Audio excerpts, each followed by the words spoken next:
بسم الله الرحمن الرحيم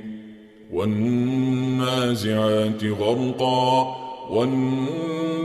والناشطات نشطا والسابحات سبحا فالسابقات سبقا فالمدبرات أمرا يوم ترجف الراجفة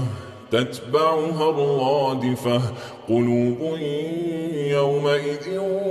واجفة أبصارها خاشعة يقولون أئنا لمردودون في الحافرة أئذا كنا عظاما نخرة قالوا تلك إذا كرة خاسرة فإنما هي زجرة واحدة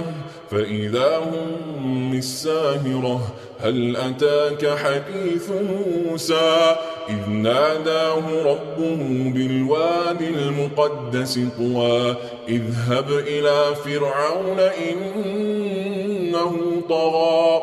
فقل هل لك إلى أن تزكى وأهديك إلى ربك فتخشى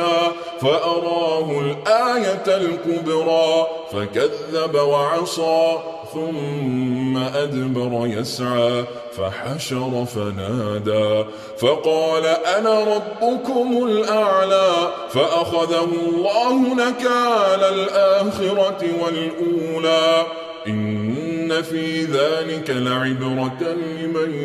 يخشى أأنتم أشد خلقا أم السماء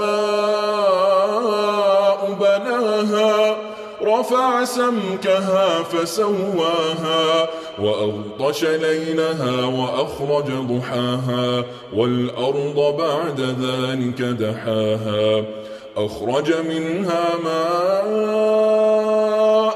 ومرعاها والجبال أرساها متاعا لكم ولأنعامكم فإذا جاءت الطامة الكبرى يوم يتذكر الإنسان ما سعى وبرزت الجحيم لمن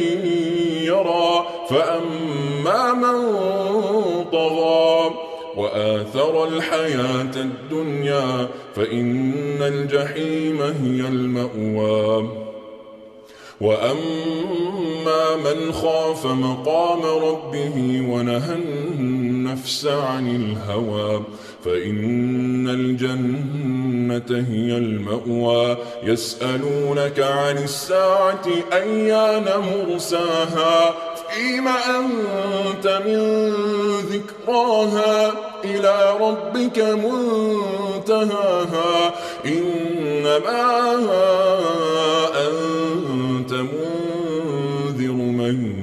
يخشاها كأنهم يوم يرونها لم يلبثوا إلا عشيا